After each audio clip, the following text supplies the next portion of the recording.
started with this cute little garland. You're just going to need some kind of a string or a wire, but I prefer string, some scissors, a threading needle, multiple colored pieces of construction paper, whatever colors you like, but also you're going to want to include a silver one, a pencil to mark everything out,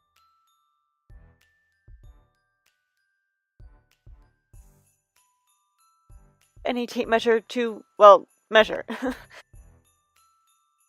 And fail trying to make a cool little transition.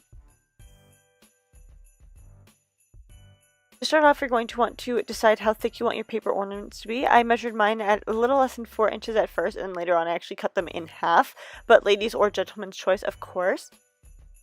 Then once you've measured out your pieces, just cut them out. All of these Thriftmas tutorials will include only items that can either be found at your local thrift store, dollar store, or that you may already have lying around your house.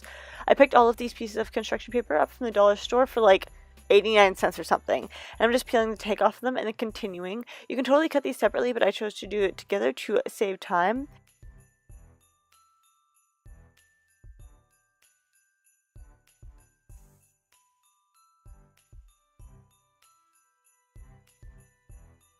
To actually make the paper bulbs, you're going to take one of your longer pieces of construction paper and fold it in half, and then unfold it and then refold it. Only this time, instead of in half, you're going to fold the two sides into the middle, so now you have a quadrant. Quadrant, is that the right word? You're going to be repeating this process to all that you want to make and hot glue them at the top to keep them together.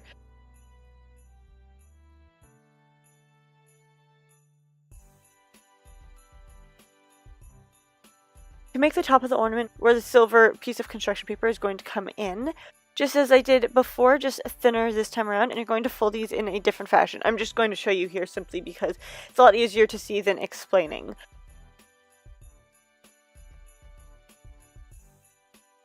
You're going to roll it out and then take the shortest edge and hot glue it to the very end of the paper ornament and then wrap it around. I wrapped it 3 squares worth.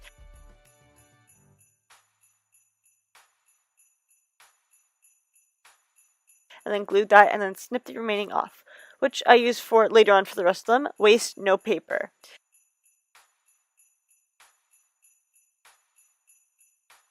Then continue until you've topped all of your ornaments. At this point, I would recommend, instead of having a needle, having a hole puncher. I chose a needle because a small child broke my hole puncher, and past that I do not want to talk about it. So moving on, you're going to take a piece of thread and obviously put it through the needle because that's what they're there for, and then start threading it through each of the ornaments. Or if you happen to have a hole puncher, use that and then pull it through, and that would be way easier, as I can imagine.